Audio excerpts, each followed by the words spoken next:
ವಿಚಾರದಲ್ಲಿ ಉಸ್ತುವಾರಿ ಸಚಿವರ ಹೇಳಿಕೆ ತಿರುಚಲಾಗಿದೆ. ಎಸ್ಪಿಗೆ ಶಿವಮೊಗ್ಗ ಕಾಂಗ್ರೆಸ್ ಮುಖಂಡರಿಂದ ದೂರು, ಮಿಥುನ್ ಕುಮಾರ್ಗೆ ದೂರು ಸಲ್ಲಿಕೆ. ಡಿಸೆಂಬರ್ ಜನವರಿಯಲ್ಲಿ ಲೋಕಲ್ ಫೈಟ್, ಸ್ಥಳೀಯ ಸಂಸ್ಥೆಗಳ ಚುನಾವಣೆಗೆ ರೆಡಿಯಾಗುವಂತೆ ಕರೆ. ಜೆಡಿಎಸ್ ಸದಸ್ಯತ್ವ ಅಭಿಯಾನದಲ್ಲಿ ನಿಖಿಲ್ ಕುಮಾರಸ್ವಾಮಿ ಘರ್ಷಣೆ. ರಾಜ್ಯದಲ್ಲಿ ಮುಂಗಾರು ಮಳೆಯ ಆರ್ಭಟ, 7 ದಿನ ರಾಜ್ಯದ ಹಲವು ಜಿಲ್ಲೆಗಳಿಗೆ ಯೆಲ್ಲೋ ಅಲರ್ಟ್. ಕರಾವಳಿ ಭಾಗಕ್ಕೆ ಬಿರುಗಾಳಿ ಸಹಿತ ಮಳೆಯ ಮುನ್ಸೂಚನೆ.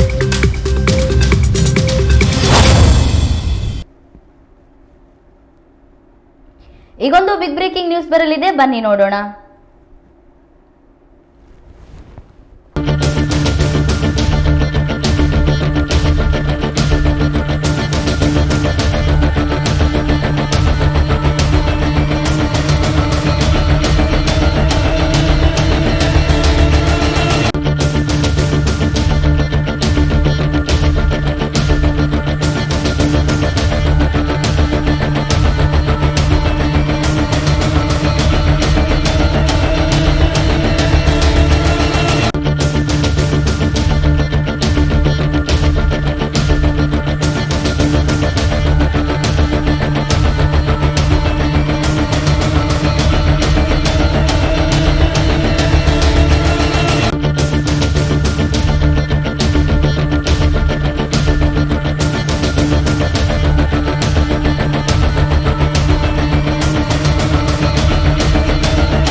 ಉಸ್ತುವಾರಿ ಸಚಿವರ ಹೇಳಿಕೆಯನ್ನು ತಿರುಚಿ ಜನರಲ್ಲಿ ಧಾರ್ಮಿಕ ಭಾವನೆ ಕೆರಳಿಸಿ ಸಮಾಜದಲ್ಲಿ ಅಶಾಂತಿ ಮೂಡಿಸಿರುವ ವಿರುದ್ಧ ಕಾನೂನು ಕ್ರಮಕ್ಕೆ ಒತ್ತಾಯಿಸಿ ಕಾಂಗ್ರೆಸ್ನ ಜಿಡಿ ಮಂಜುನಾಥ್ ನೇತೃತ್ವದಲ್ಲಿ ಎಸ್ಪಿ ಮಿಥುನ್ ಕುಮಾರ್ಗೆ ಮನವಿ ಸಲ್ಲಿಸಲಾಯಿತು. ಜುಲೈ 21ರಂದು ಶಾಲಾ ಶಿಕ್ಷಣ ಹಾಗೂ ಸಾಕ್ಷರತಾ ಇಲಾಖೆ ಸಚಿವರು ಹಾಗೂ ಶಿವಮೊಗ್ಗ ಜಿಲ್ಲಾ ಉಸ್ತುವಾರಿ ಸಚಿವರಾದ ಸನ್ಮಾನ್ಯ ಶ್ರೀ ಮಧು ಬಂಗಾರಪ್ಪನವರು ಶಿವಮೊಗ್ಗ ನಗರದ ಮೆಗ್ಗನ್ ಆಸ್ಪತ್ರೆಯ ಭೇಟಿಯ ನಂತರ ಮಾಧ್ಯಮ ಪ್ರತಿನಿಧಿಗಳೊಂದಿಗೆ ಮಾತನಾಡುತ್ತಿರುವಾಗ ಮಾಧ್ಯಮ ಪ್ರತಿನಿಧಿಗಳು ಸಿಗಂದೂರು ಸೇತುವೆ ವಿಷಯವಾಗಿ ಕೇಳಿರುವ ಪ್ರಶ್ನೆಗೆ ಪ್ರತಿಕ್ರಿಯಿಸುವಾಗ ಸಿಗಂದೂರು ದೇವಸ್ಥಾನವನ್ನು ಯಾರು ಹಾಳು ಮಾಡಲು ಪ್ರಯತ್ನಿಸಿದರು ಎಂಬುದನ್ನು 1 ತಿಂಗಳಲ್ಲಿ ಹೇಳುತ್ತೇನೆ ಎಂದು ನೀಡಿದ ಹೇಳಿಕೆಯನ್ನು ಬಿಜೆಪಿಯ ಸೋಷಿಯಲ್ ಮೀಡಿಯಾ ಕಾರ್ಯಕರ್ತರು ಉದ್ದೇಶಪೂರ್ವಕವಾಗಿ ಅರ್ಧಕ್ಕೆ ಕತ್ತರಿಸಿ ಸಿಗಂದೂರು ದೇವಸ್ಥಾನವನ್ನು ಹೇಗೆ ಹಾಳು ಮಾಡಬೇಕೆಂದು 1 ತಿಂಗಳೊಳಗೆ ನಿಮಗೆ ಡೀಟೇಲ್ ಹೇಳುವೆ ಎಂಬ 19 ಸೆಕೆಂಡ್ ವಿಡಿಯೋವನ್ನು ಮಾಡಿ ಅದರ ಕೆಳಗೆ ಅಜ್ಞಾನಿ ವಿದ್ಯಾಮಂತ್ರಿಗಳೇ ಸಿಗಂದೂರು ಚೌಡೇಶ್ವರಿ ಮಾತೆಯ ಮಂದಿರ ಹಾಳು ಮಾಡ್ತೀವಿ ಎಂದ ನಾಲಿಗೆಗೆ ತಾಯಿ ಬರೆ ಹಾಕುವುದು ನಿಶ್ಚಿತ ಎಂದು ವೈರಲ್ ಮಾಡಿದ್ದಾರೆ. ಸಾಮಾಜಿಕ ಜಾಲತಾಣವಾಗಿ ಸನ್ಮಾನ್ಯ ಮಧು ಬಂಗಾರಪ್ಪನವರು ಈ ಹಿಂದೆನೂ ಕೂಡ ಹೋರಾಟ ಮಾಡಿ ಕ್ಷೇತ್ರ ಅಭಿವೃದ್ಧಿಗೋಸ್ಕರ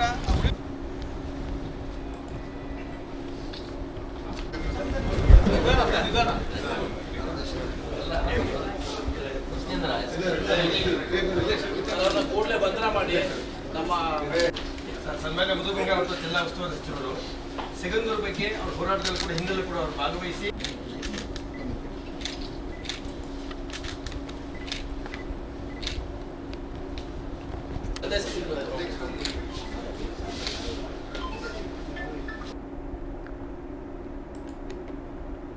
ಮುಂದೆಲ್ಲ ಅವಹೇಳನಕಾರ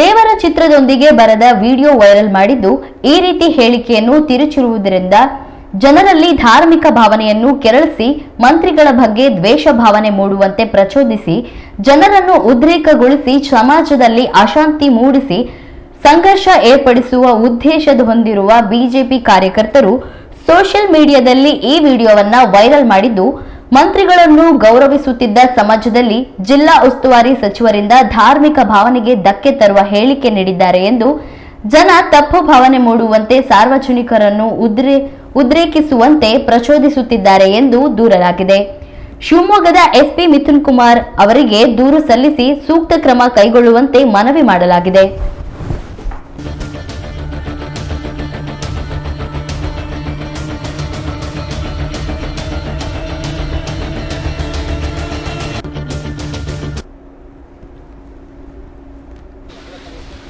ನಮಾಜು ಮುಂದೆಲ್ಲ ಅವಹೇಳನಕಾರಾಗಿ ಹೇಳಿಕೆಯನ್ನು ಕಳಿಸ್ತಾ ಇದ್ದಾರೆ. ಇದು ನಮ್ಮ ಶಿವಮೊಗ್ಗ ಜಿಲ್ಲಾ ಆರ್ಇಡಿ ಸಂಘದಿಂದ ನಾವು ಖಂಡನ. ಸಾಮಾಜಿಕ ಜಾಲತಾಣದಲ್ಲಿ ಶಿವಮೊಗ್ಗ ಜಿಲ್ಲಾ ಉಸ್ತುವಾರಿ ಸಚಿವರಾದ ಸನ್ಮಾನ್ಯ ಬಿಜೆಪಿ ನಾಯಕರುಗಳಿಗೆ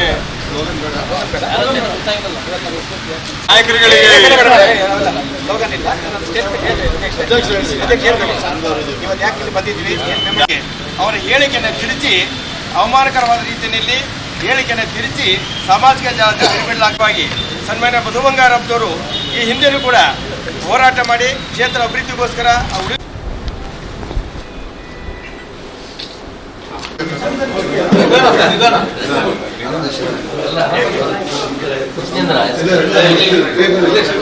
ಕೂಡಲೇ ಬಂಧನ ಮಾಡಿ ನಮ್ಮ ಸನ್ಮಾನ್ಯ ಮಧು ಬಂಗಾರಪ್ಪ ಜಿಲ್ಲಾ ಉಸ್ತುವಾರಿ ಸಚಿವರು ಸಿಗಂದೂರು ಬಗ್ಗೆ ಅವ್ರ ಹೋರಾಟದಲ್ಲಿ ಕೂಡ ಹಿಂದೆಲ್ಲೂ ಕೂಡ ಅವರು ಭಾಗವಹಿಸಿ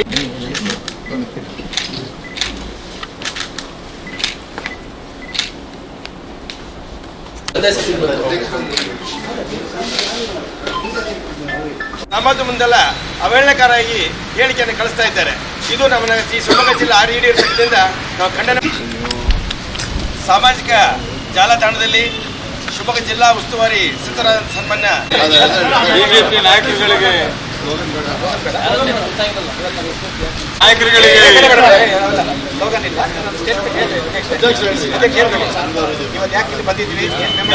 ಅವರ ಹೇಳಿಕೆಯನ್ನು ತಿರುಚಿ ಅವಮಾನಕರವಾದ ರೀತಿಯಲ್ಲಿ ಹೇಳಿಕೆಯನ್ನು ತಿರುಚಿ ಸಾಮಾಜಿಕ ಜಾಲತಾಣ ಬಿಡಲಾಗಿ ಸನ್ಮಾನ್ಯ ಮಧು ಬಂಗಾರಪ್ಪನವರು ಈ ಹಿಂದೆಯೂ ಕೂಡ ಹೋರಾಟ ಮಾಡಿ ಕ್ಷೇತ್ರ ಅಭಿವೃದ್ಧಿಗೋಸ್ಕರ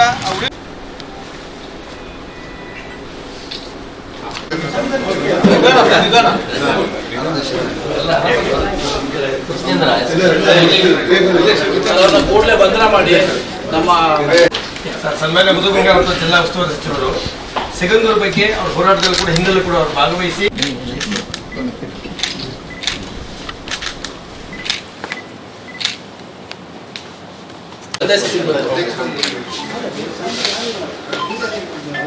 ನಮಾಜು ಮುಂದೆಲ್ಲ ಅವಹೇಳನಕಾರಾಗಿ ಹೇಳಿಕೆಯನ್ನು ಕಳಿಸ್ತಾ ಇದ್ದಾರೆ. ಇದು ನಮ್ಮ ಶಿವಮೊಗ್ಗ ಜಿಲ್ಲಾ ಆರ್ಇಡಿ ಸಂಘದಿಂದ ನಾವು ಖಂಡನ. ಸಾಮಾಜಿಕ ಜಾಲತಾಣದಲ್ಲಿ ಶಿವಮೊಗ್ಗ ಜಿಲ್ಲಾ ಉಸ್ತುವಾರಿ ಸಚಿವರಾದ ಸನ್ಮಾನ್ಯ ಬಿಜೆಪಿ ನಾಯಕರುಗಳಿಗೆ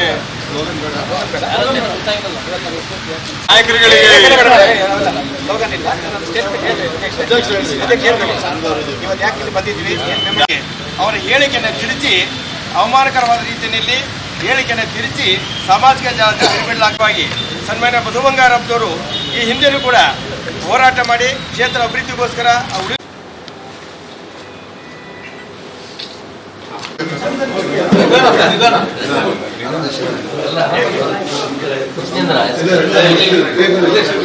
ಕೂಡಲೇ ಬಂಧನ ಮಾಡಿ ನಮ್ಮ ಸನ್ಮಾನ್ಯ ಮಧು ಬಂಗಾರಪ್ಪ ಜಿಲ್ಲಾ ಉಸ್ತುವಾರಿ ಸಚಿವರು ಸಿಗಂದೂರು ಬಗ್ಗೆ ಅವ್ರ ಹೋರಾಟದಲ್ಲಿ ಕೂಡ ಹಿಂದೆಲ್ಲೂ ಕೂಡ ಅವರು ಭಾಗವಹಿಸಿ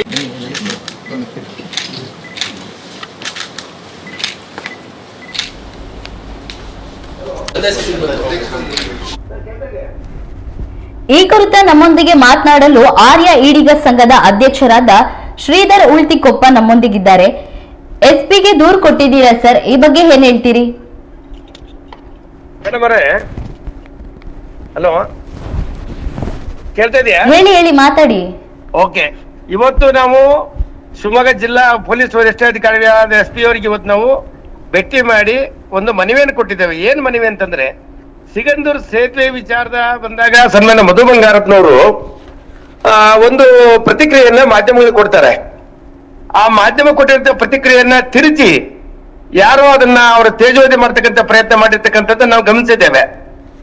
ಇದು ಸತ್ಯಕ್ಕೆ ದೂರವಾಗಿರ್ತಕ್ಕಂಥದ್ದು ವಿಚಾರ. ಮಧು ಬಂಗಾರಪ್ಪನವರು ಆ ರೀತಿ ಹೇಳಿಲ್ಲ. ಅವ್ರ ಹೇಳಿಕೆಯನ್ನ ತಿರುಚಿ ಅವ್ರ ತೇಜೋವಧೆ ಮಾಡ್ತಕ್ಕಂಥ ಪ್ರಯತ್ನ ಯಾರೋ ಸಾಮಾಜಿಕ ಜಾಲತಾಣದಲ್ಲಿ ಹರಿಬಿಟ್ಟಿದ್ದಾರೆ. ಹಾಗೆ ಅವ್ರ ಹೇಳಿಕೆಯನ್ನು ಯಾರು ತಿರುಚಿದ್ದಾರೆ ಅವ್ರ ಮೇಲೆ ಕಾನೂನು ಕ್ರಮ ತಗೋಬೇಕು ಅಂತಕ್ಕಂಥ ಒತ್ತಾಯ ನಮ್ಮೆಲ್ಲ ಸಮಾಜ ಮುಖಂಡರದ್ದು ಮತ್ತೆ ಎಲ್ಲ ಸಂಘಟನೆರದ್ದು ನಾವು ಮನವಿ ಮಾಡಿದ್ದೀವಿ. ವಾಸ್ತವವಾಗಿ ಮಧು ಬಂಗಾರಪ್ಪನವರು ಏನ್ ಹೇಳಿದ್ರು? ಅವ್ರೇನ್ ಹೇಳಿದ್ದಾರೆ ಅಂತಂದ್ರೆ, ಸಿಗಂದೂರು ಸೇತುವೆ ವಿಚಾರದಲ್ಲಿ ಅವರು ಪ್ರತಿಕ್ರಿಯೆ ನೀಡಿದ್ದಾರೆ. ಸಿಗಂದೂರು ವಿಚಾರದಲ್ಲಿ ಅವರು ಈ ಹಿಂದೆ ಕೂಡ ಸಿಗಂದೂರು ವಿಚಾರ ಬಂದಾಗ ಸಿಗಂದೂರು ಪರವಾಗಿ ಹೋರಾಟ ಮಾಡಿ ಸಿಗಂದೂರ ಸಂರಕ್ಷಣೆ ವಿಚಾರದಲ್ಲಿ ಅಲ್ಲಿಯ ಭಕ್ತರ ಸೇವಾ ಸೌಲಭ್ಯ ಮತ್ತೊಂದೆಲ್ಲಾ ವಿಚಾರದಲ್ಲಿ ನಾನು ಇದೀನಿ ಅಂತಕ್ಕಂಥ ಭರವಸೆ ಕೊಟ್ಟಿದ್ರು. ಮೊನ್ನೆನೂ ಕೂಡ ಅವ್ರು ಹೇಳಿದ್ದಾರೆ, ಸಿಗಂದೂರು ದೇವಸ್ಥಾನ ಅಭಿವೃದ್ಧಿಗೆ ಸರ್ಕಾರ ಅನೇಕ ಕಾರ್ಯಕ್ರಮ ಹಾಕೊಂಡಿದೆ, ಆ ನಿಟ್ಟಿನಲ್ಲಿ ಅವರು ಕಾರ್ಯಪ್ರವೃತ್ತರಾಗಿದ್ದಾರೆ. ಅವ್ರ ಹೇಳಿಕೆಯನ್ನ ಸಿಗಂದೂರು ಏನೋ ಮುಗಿಸ್ತೀವಿ ಅಂತ ಹೇಳಿತ್ತು ಯಾರೋ ಮಾಡಿದಾರೆ ಅಂತಂದ ಆತರ ಹೇಳಿಕೆಯನ್ನು ತಿರುಚಿ ಅದನ್ನ ಅವ್ರು ಹಿಂಗ್ ಹೇಳಿದ್ದಾರೆ ಅಂತೇಳಿ ಮಾಡಿದ್ದಾರೆ. ಅದು ತಪ್ಪು. ಅದು ಆತರ ಅವ್ರ ಹೇಳಿಕೆ ನೀಡಿಲ್ಲ ಅಂತಕ್ಕಂಥ ನಮ್ಗೆ ಕನ್ಫರ್ಮ್ ಆಗಿದೆ, ಮನದಟ್ಟಾಗಿದೆ. ಜಿಲ್ಲಾ ರಕ್ಷಣಾಧಿಕಾರಿಗಳು ಏನ್ ಹೇಳಿದ್ರು ಸರ್? ಅವ್ರಾಯ್ತು, ನಾವು ಇದನ್ನ ನಿಮ್ಮ ಮನವಿಯನ್ನು ಪರಿಶೀಲಿಸಿ ನಾವು ಕಾನೂನು ಪ್ರಕಾರ ಕ್ರಮ ಕೈಗೊಳ್ತೀವಿ ಅಂತಕ್ಕಂಥ ಭರವಸೆ ಅವ್ರು ನೀಡಿದ್ದಾರೆ. ಕನ್ನಡ ಮೀಡಿಯಂ ಜೊತೆ ಮಾತನಾಡಿದಕ್ಕಾಗಿ ಧನ್ಯವಾದಗಳು ಸರ್. ಧನ್ಯವಾದಗಳು.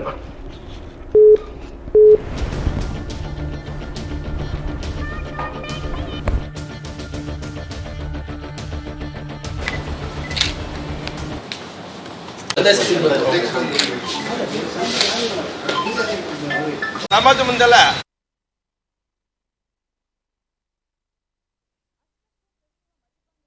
ಆ ದಿನ ಏನ್ ಹೇಳಿದ್ರು, ಅದನ್ನ ಹೇಗೆ ತಿರುಚಲಾಗಿದೆ?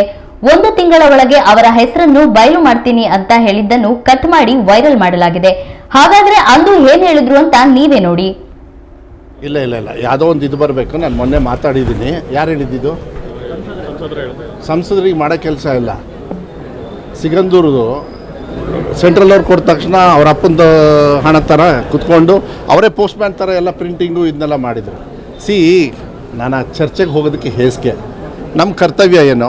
ಸಿಗಂದೂರು ಮೇಲೆ ಭಕ್ತರು ಮತ್ತು ಆ ಕಡೆ ಓಡಾಡೋರು ಓಡಾಡಬೇಕು, ಅದು ಕೆಲಸ ಮುಗೀತು. ಆದರೆ ಒಂದು ತಿಳ್ಕೊಳ್ಬೇಕು, ಅಗರ್ವ ಕೊಡೋದಿದೆಯಲ್ಲ, ಯಾವ ರೀತಿ ವಾಪಸ್ ಹೊಡೆಯುತ್ತೆ ಅಂಥೇಳಿ. ಇವರಿಗೆ ಯಾವತ್ತಾದರೂ ಕರ್ನಾಟಕ ರಾಜ್ಯದ ಜನರ ಪರವಾಗಿ ಒಂದು ದಿವಸ ಬರ್ತಕ್ಕಂಥ ತೆರಿಗೆ ಬಗ್ಗೆ ಏನಾರು ಮಾತಾಡಿದಾರನ್ರಿ? ಏನು ದುಡ್ಡು ತಂದ ತಕ್ಷಣ ಒಳ್ಳೆ ಹಾಗೆ ಏನು ಇವರೇ ತಂದಿದ್ದಾರೆ. ಎಷ್ಟು ಸತಿ ಇದಾಗಿದೆ ಗೊತ್ತಾ? ಅದ್ರದ್ದೆಲ್ಲ ಏನೇನು ನ್ಯೂನತೆ ಇದೆ ಇವತ್ತು ಬೇಡ. ಯಾಕೆಂದ್ರೆ ಜನರು ಓಡಾಡಲಿ ಅನ್ನೋದನ್ನ ನಾನು ಬಿಟ್ಬಿಡ್ತೀನಿ. ಅಲ್ಲಿ ಬಂದು ಗಡ್ಕರಿ ಅವ್ರು ಮಾತಾಡಿದ್ದಾರೆ, ನನಗೆ CM ಅವ್ರು ಮಾತಾಡಿದ್ದಾರೆ. ಇಲ್ಲಪ್ಪ, ಗಡ್ಕರಿ ಅವ್ರು ಹೇಳಿದ್ದಾರೆ, ಎಲ್ಲ ಮುಂದೆ ಹಾಕ್ತಾರೆ, ಡೋಂಟ್ ವರಿ, ಭಾಳ ಚೆನ್ನಾಗಿ ಮಾಡೋಣ ಮದು. ಆಮೇಲೆ ಎಲ್ಲ ಕಡೆ ದುಡ್ಡು ಕೊಡ್ತಾರಂತೆ, ಆಮೇಲೆ ನೀನು ರೆಡಿ ಮಾಡು, ಸ್ವಲ್ಪ ದುಡ್ಡು ಗಿಡ್ಡೆಲ್ಲ ಕೇಳೋಣ ಅಂತ ನನಗೆ ಹೇಳಿದ್ದಾರೆ.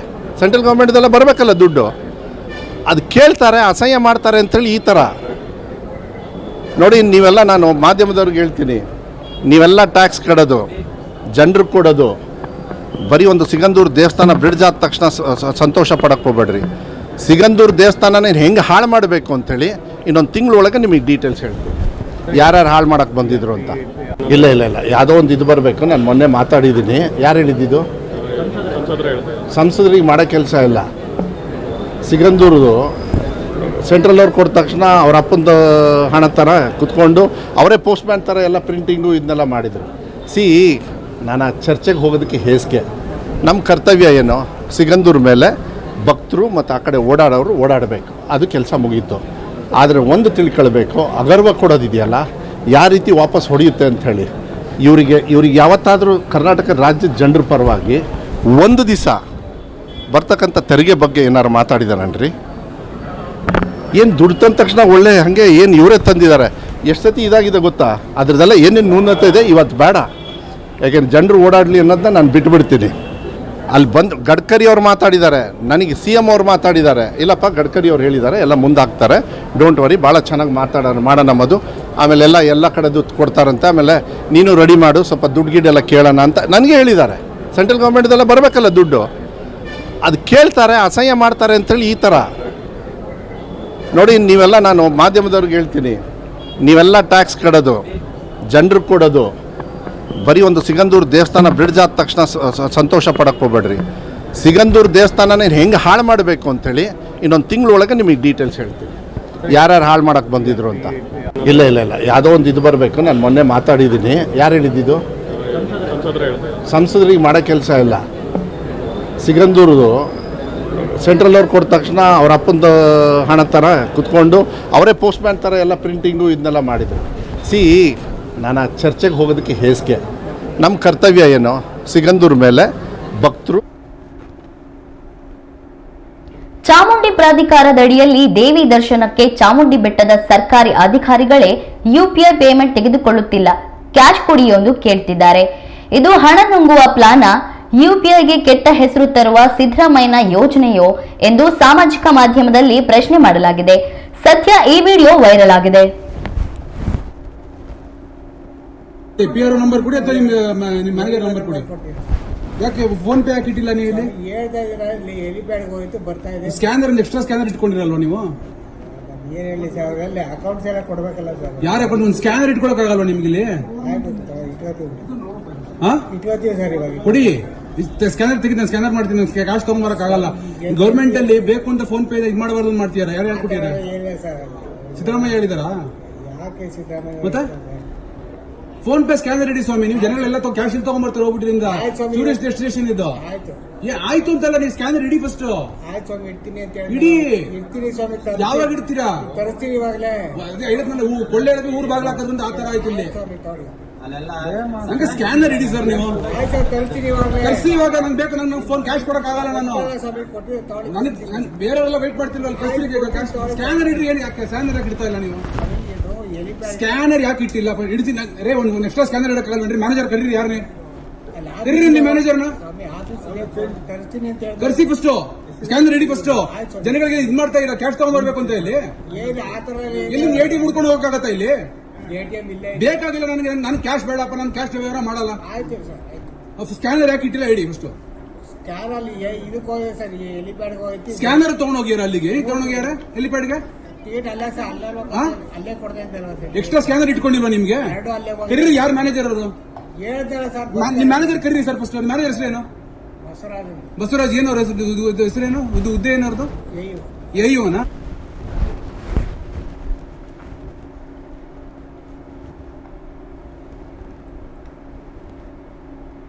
ಡಿಸೆಂಬರ್ ಜನವರಿಯಲ್ಲಿ ಸ್ಥಳೀಯ ಸಂಸ್ಥೆ ಚುನಾವಣೆಗಳು ನಡೆಯುವ ಸಾಧ್ಯತೆ ಇದ್ದು ಈಗಿನಿಂದಲೇ ತಯಾರಿ ಆರಂಭಿಸಿ ಎಂದು ಜೆಡಿಎಸ್ನ ನಿಖಿಲ್ ಕುಮಾರಸ್ವಾಮಿ ಕರೆ ಕೊಟ್ಟಿದ್ದಾರೆ. ಶಿವಮೊಗ್ಗದ ದೈವಜ್ಞ ಕಲ್ಯಾಣ ಮಂಟಪದಲ್ಲಿ ಜೆಡಿಎಸ್ ಸದಸ್ಯತ್ವ ಅಭಿಯಾನ ಕಾರ್ಯಕ್ರಮಕ್ಕೆ ಚಾಲನೆ ನೀಡಿ ಮಾತನಾಡಿದ ಅವರು, ಶೀಘ್ರದಲ್ಲೇ ನಗರಸಭೆ, ಮಹಾನಗರ ಪಾಲಿಕೆ, ಪಂಚಾಯಿತಿ ಚುನಾವಣೆಗಳು ಬರುತ್ತವೆ. ಅವುಗಳಿಗೆ ಈಗಲಿಂದಲೇ ಸಿದ್ಧತೆ ಆರಂಭಿಸಿ ಹೆಚ್ಚು ಸ್ಥಾನ ಗೆಲ್ಲಬೇಕು ಎಂದು ಕಾರ್ಯಕರ್ತರಿಗೆ ಕರೆ ನೀಡಿದರು.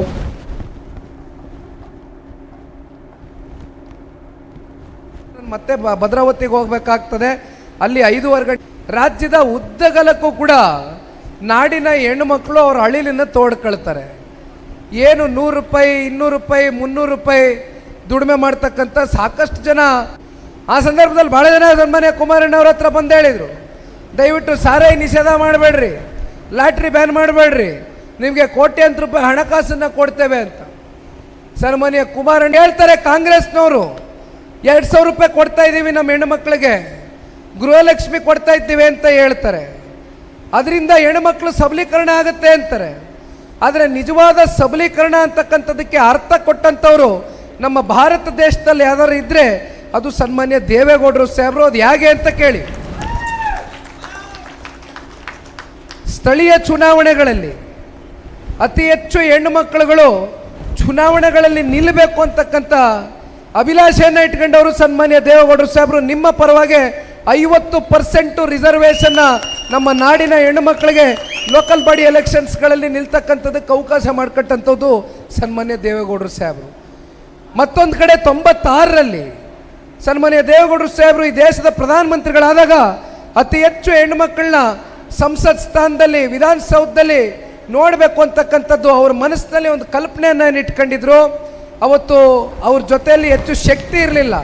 ಸನ್ಮಾನ್ಯ ದೇವೇಗೌಡರು ಸಾಹೇಬರು ಒಂದು ಬಿಲ್ಲನ್ನು ಪಾಸ್ ಮಾಡ್ತಕ್ಕಂಥದ್ದಕ್ಕೆ ಏನು ಹೋಗ್ತಾರೆ, ಆಗ ರಾಜ್ಯಸಭೆಯಲ್ಲಿ ಬಿಲ್ ಕ್ಲಿಯರ್ ಆಗ್ತದೆ, ಆದರೆ ಲೋಕಸಭೆಯಲ್ಲಿ ನಂಬರ್ಸ್ ಇಲ್ಲದೆ ಕಾರಣ ಆ ಬಿಲ್ಲು ಅಲ್ಲಿಗೆ ಕುಸಿತೋಗ್ತದೆ. ಹಾಗಾಗಿ ಅದನ್ನು ಇವತ್ತು ಕೈಗೆತ್ಕೊಂಡು ನಮ್ಮ ಈ ದೇಶದ ಗೌರವಾನ್ವಿತ ಪ್ರಧಾನಮಂತ್ರಿಗಳು ಶ್ರೀ ನರೇಂದ್ರ ಮೋದಿಜಿಯವರು ಈಗಾಗಲೇ ಆ ಬಿಲ್ಲನ್ನು ಪಾಸ್ ಮಾಡಿರ್ತಕ್ಕಂಥದ್ದು 33% ರಿಸರ್ವೇಷನ್ನು ನಮ್ಮ ನಾಡಿನ ಹೆಣ್ಣುಮಕ್ಕಳು, ನಮ್ಮ ದೇಶದ ಹೆಣ್ಣುಮಕ್ಕಳಿಗೆ ಸಂಸತ್ನಲ್ಲಿ ಮತ್ತು ವಿಧಾನಸೌಧದಲ್ಲಿ ಇವತ್ತು ಅವಕಾಶವನ್ನು ಕಲಿಸ್ಕೊಟ್ಟಿರ್ತಕ್ಕಂಥ ನಾಯಕರುಗಳು ಇವತ್ತು ನಮ್ಮ ಭಾರತ ದೇಶದಲ್ಲಿ ಯಾರು ಇದ್ದರೆ ಅದು ಸನ್ಮಾನ್ಯ ನರೇಂದ್ರ ಮೋದಿಜಿಯವರು ಮತ್ತು ಸನ್ಮಾನ್ಯ ದೇವೇಗೌಡರು ಸಾಹೇಬರು ಅಂತಕ್ಕಂಥದ್ದನ್ನು ಈ ಸಂದರ್ಭದಲ್ಲಿ ನಿಮ್ಮ ಮುಂದೆ ಎಳೆ ಎಳೆಯಾಗಿ ತಿಳಿಸಿ ಹೇಳಬೇಕಾಗ್ತದಮ್ಮ.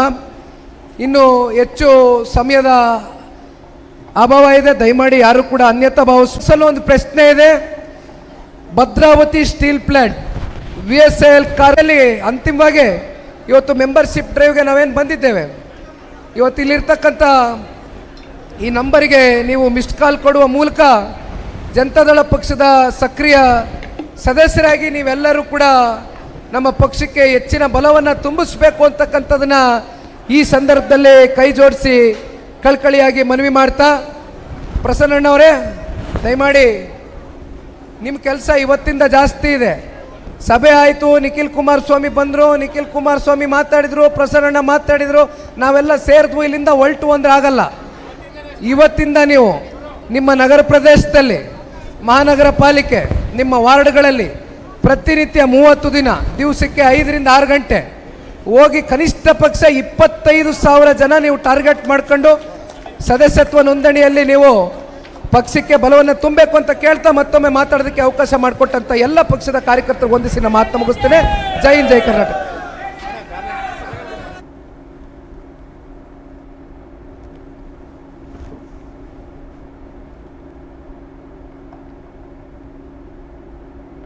ಕರಾವಳಿ ಜಿಲ್ಲೆಗಳಾದ ದಕ್ಷಿಣ ಕನ್ನಡ, ಉಡುಪಿ ಹಾಗೂ ಉತ್ತರ ಕನ್ನಡದಲ್ಲಿ ಭಾರಿ ಮಳೆಯಾಗುತ್ತಿದೆ. ಕರಾವಳಿಯಲ್ಲದೆ ದಕ್ಷಿಣ ಹಾಗೂ ಉತ್ತರ ಒಳನಾಡಿನ 7 ಜಿಲ್ಲೆಗಳಿಗೆ ಯೆಲ್ಲೋ ಅಲರ್ಟ್ ಕೊಡಲಾಗಿದೆ. ಕರಾವಳಿಯಲ್ಲಿ ನಿರಂತರ ಧಾರಾಕಾರ ಮಳೆಯಾಗ್ತಿದ್ದು ನದಿಗಳು ಅಪಾಯ ಮಟ್ಟದಲ್ಲಿ ಹರಿಯುತ್ತಿವೆ. ಗುಡ್ಡ ಪ್ರದೇಶದ ಜನರಿಗೆ ಗುಡ್ಡ ಕುಸಿತದ ಭೀತಿ ಹೆಚ್ಚುತ್ತಿದೆ. ಮೀನುಗಾರರು ಸಮುದ್ರಕ್ಕೆ ಇಳಿಯದಂತೆ ಎಚ್ಚರಿಕೆ ಕೊಡಲಾಗಿದೆ. ಹವಾಮಾನ ಇಲಾಖೆಯು ಜುಲೈ 29ರವರೆಗೆ ಯೆಲ್ಲೋ ಅಲರ್ಟ್ ಕೊಟ್ಟಿದೆ.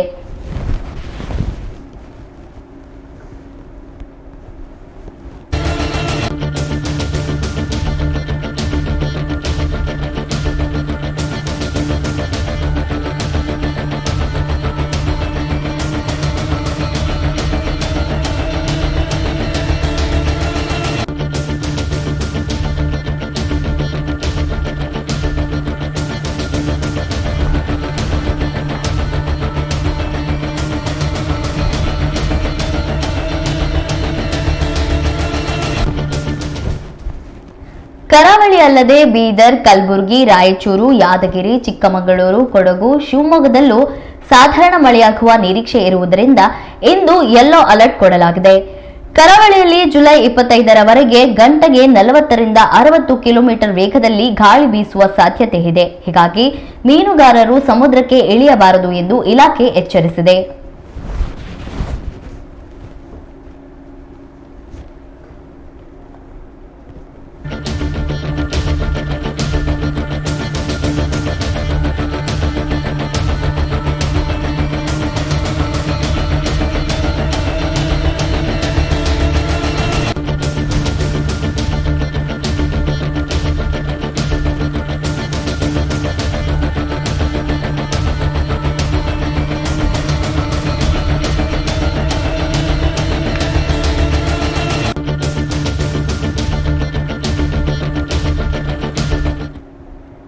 ದಕ್ಷಿಣ ಒಳನಾಡಿನ ಶಿವಮೊಗ್ಗ, ಚಿಕ್ಕಮಗಳೂರು ಮತ್ತು ಕೊಡಗು ಜಿಲ್ಲೆಯಲ್ಲಿ ನಿರಂತರ ಗಾಳಿಯೊಂದಿಗೆ ಭಾರಿ ಮಳೆಯಾಗುವ ಸಾಧ್ಯತೆ ಇದೆ.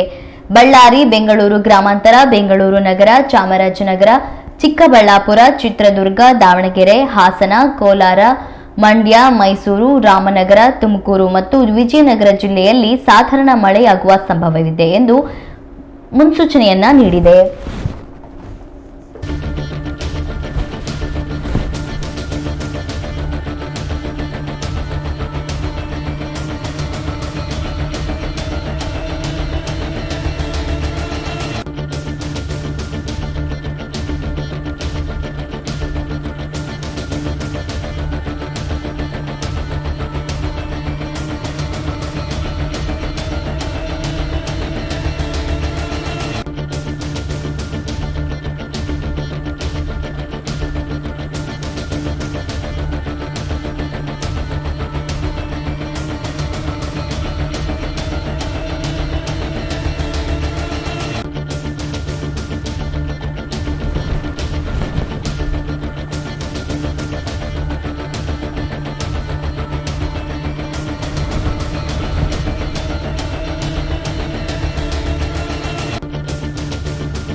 ಶಿವಮೊಗ್ಗ ಜಿಲ್ಲೆ ಸೊರಬ ತಾಲೂಕಿನ ಕುಬಟೂರು ಗ್ರಾಮದಲ್ಲಿರುವ ಚಿಂತಾಮಣಿ ನರಸಿಂಹಸ್ವಾಮಿ ದೇವಸ್ಥಾನದ ವಿಗ್ರಹವನ್ನ ಹಾಳು ಮಾಡಿದ ಪ್ರಕರಣವನ್ನ ಆನವಟ್ಟಿ ಪೊಲೀಸರು ಭೇದಿಸಿ ಓರ್ವ ಆರೋಪಿಯನ್ನ ಬಂಧಿಸಿದ್ದಾರೆ. ನರಸಿಂಹಸ್ವಾಮಿ ಮೂರ್ತಿಯನ್ನ ವಿರೂಪಗೊಳಿಸಿದ್ದಾರೆ ಎಂಬ ಮಾಹಿತಿ ಲಭ್ಯವಾದ ಬೆನ್ನಲ್ಲೇ ಎಸ್ಪಿ ಮಿಥುನ್ ಕುಮಾರ್ ಅವರ ನೇತೃತ್ವದಲ್ಲಿ ಡಿವೈಎಸ್ಪಿ ಶಿಕಾರಿಪುರ ಮತ್ತು ಪಿಎಸ್ಐ ಚಂದನ್ ಆರವಟ್ಟಿ ಅವರು ಸ್ಥಳ ಪರಿಶೀಲನೆ ನಡೆಸಿ ಹಾವೇರಿ ಜಿಲ್ಲೆಯ ಹಾನಗಲ್ ತಾಲೂಕಿನ ಗೋಂದಿ ಗ್ರಾಮದ ನಿವಾಸಿ ಕೋಟೇಶ್ವರ ಎಂಬ 32 ವರ್ಷದ ಯುವಕನನ್ನ ಬಂಧಿಸಿದ್ದಾರೆ.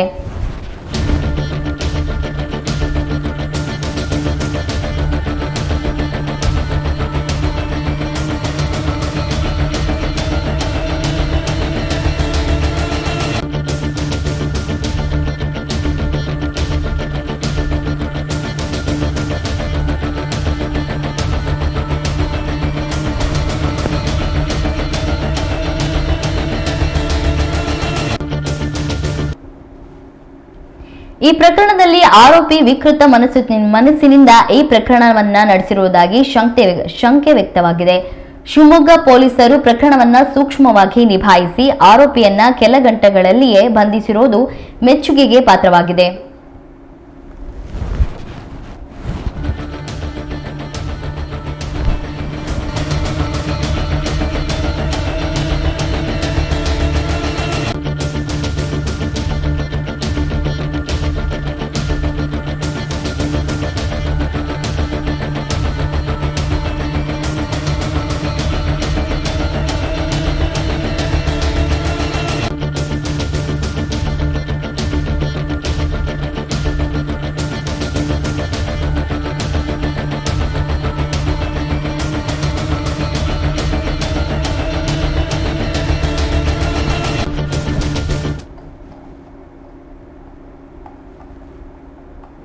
ಹುಲಿಕಲ್ ಘಾಟಿಯಲ್ಲಿ ಡೀಸೆಲ್ ಖಾಲಿಯಾಗಿ ಕೆಎಸ್ಆರ್ಟಿಸಿ ಬಸ್ ನಿಂತ ಪರಿಣಾಮ ಘಾಟಿಯಲ್ಲಿ ಕೆಲಕಾಲ ಟ್ರಾಫಿಕ್ ಜಾಮ್ ಉಂಟಾಗಿತ್ತು.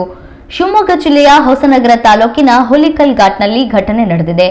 ಹುಲಿಕಲ್ ಘಾಟ್ನ ತಿರುವಿನಲ್ಲಿ ಡೀಸೆಲ್ ಖಾಲಿಯಾಗಿ ಘಾಟಿಯ ಮಧ್ಯೆಯೇ ಬಸ್ ನಿಂತ ಹಿನ್ನೆಲೆಯಲ್ಲಿ ಕೆಲಕಾಲ ವಾಹನ ಸಂಚಾರ ಅಸ್ತವ್ಯಸ್ತಗೊಂಡಿತು. ಶಿವಮೊಗ್ಗ ಹೊಸನಗರ ಮಾರ್ಗವಾಗಿ ಉಡುಪಿಗೆ ತೆರಳುತ್ತಿದ್ದ ಕೆಎಸ್ಆರ್ಟಿಸಿ ಬಸ್ ಘಾಟಿಯ ಮುಖ್ಯ ತಿರುವಿನಲ್ಲಿ ಡೀಸೆಲ್ ಖಾಲಿಯಾಗಿ ಬಸ್ ನಿಂತಿದೆ. ರಸ್ತೆಯ ತಿರುವು ಮತ್ತು ಕಿರಿದಾದ್ದರಿಂದ ಬಸ್ ನಿಂತ ಕಡೆ ಇತರೆ ವಾಹನಗಳ ಸಂಚಾರ ಅಸ್ತವ್ಯಸ್ತಗೊಂಡಿತ್ತು. ಇದೇನು ಶಕ್ತಿ ಯೋಜನೆ ಎಫೆಕ್ಟಾ ಎಂದು ಸೋಷಿಯಲ್ ಮೀಡಿಯಾದಲ್ಲಿ ವೈರಲ್ ಆಗ್ತಿದೆ.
ಶಿವಮೊಗ್ಗ ಜಿಲ್ಲೆಯಲ್ಲಿ ಜೆಡಿಎಸ್ ಸದಸ್ಯತ್ವ ಅಭಿಯಾನಕ್ಕೆ ಭರ್ಜರಿ ಚಾಲನೆ ಸಿಕ್ಕಿದೆ.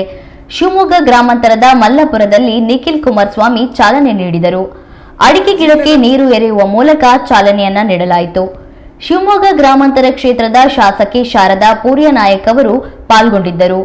ಮುಂಬರುವ 30 ದಿನಗಳಲ್ಲಿ ಶಾರದಮ್ಮನವರ ನೇತೃತ್ವದಲ್ಲಿ ಕನಿಷ್ಠ ಪಕ್ಷ 25 ರಿಂದ 30 ಸಾವಿರ ಸದಸ್ಯರನ್ನು ಸಕ್ರಿಯ ಮಾಡಬೇಕು, ಪಕ್ಷ ಕಟ್ಟಿ ಬೆಳೆಸುವ ಕೆಲಸವನ್ನ ನಾವು ಮಾಡೋಣ ಎಂದು ನಿಖಿಲ್ ಕುಮಾರಸ್ವಾಮಿ ಕರೆ ನೀಡಿದರು.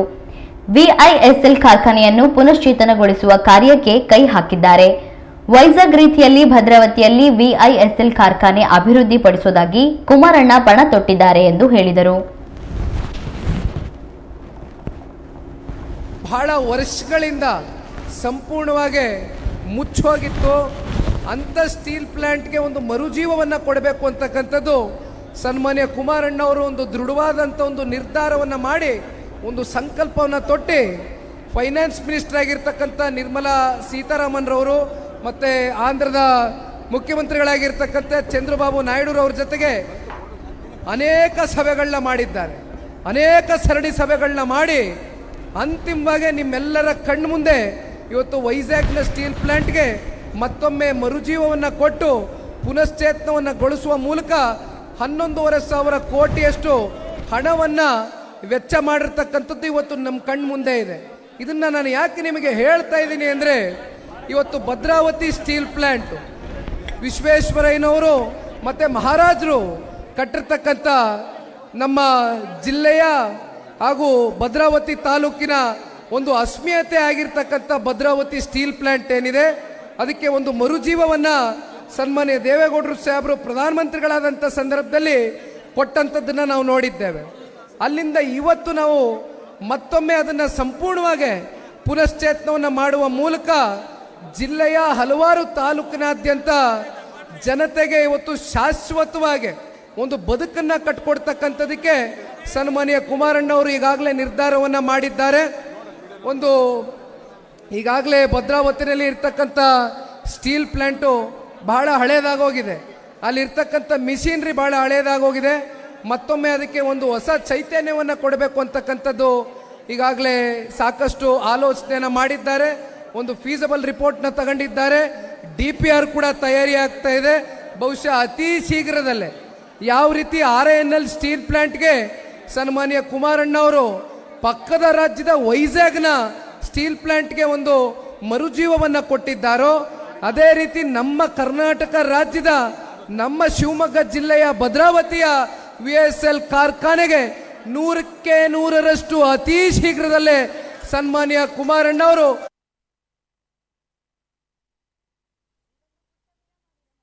ಸುದ್ದಿ ಮುಂದುವರಿಯಲಿದೆ.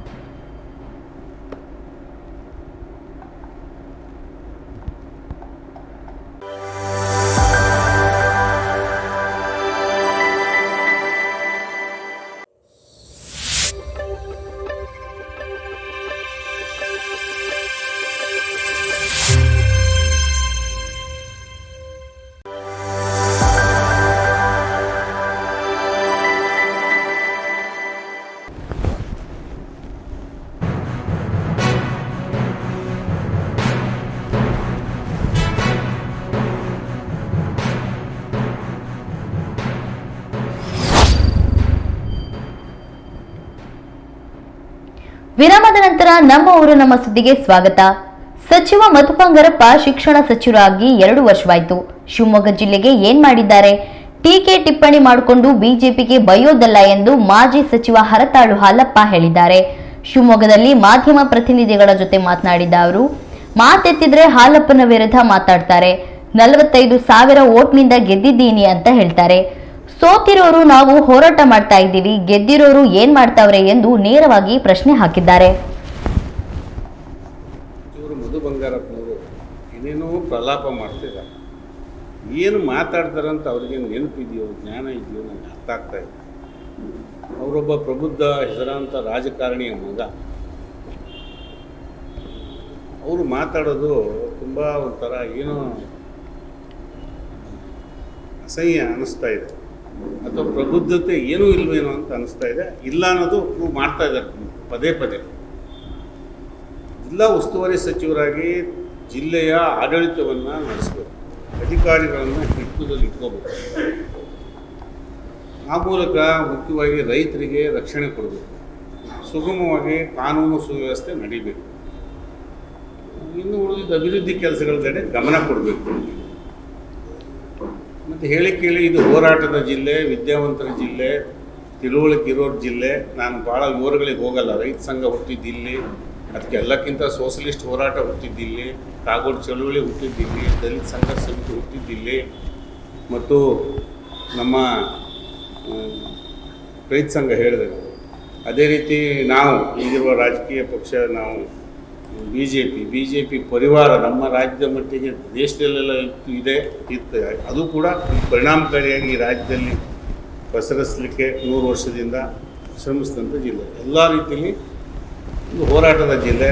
ಮತ್ತು ಜ್ಞಾನಪೀಠ ಪ್ರಶಸ್ತಿ, ಕವಿ, ಹೋರಾಟಗಾರರು ಹುಟ್ಟಿದ್ದು, 4 ಜನ ಮುಖ್ಯಮಂತ್ರಿ ಕೊಟ್ಟಿದ್ದಾರೆ. ಅಂಥ ಜಿಲ್ಲೆಯ ಉಸ್ತುವಾರಿ ಸಚಿವರು ಮತ್ತು ಈ 4 ಜನ ಮುಖ್ಯಮಂತ್ರಿಗಳು ರೈತರ ಪರವಾಗಿಯೇ ಹೋರಾಟಗಳನ್ನ ಮಾಡಿ ಬಂದವರು. ಇಲ್ಲಿ ಮಂತ್ರಿಗಳಾಗಿದ್ದವರು ಅನೇಕ ಜನರು ರೈತರ ಪರವಾಗಿ ಇದ್ದವರು.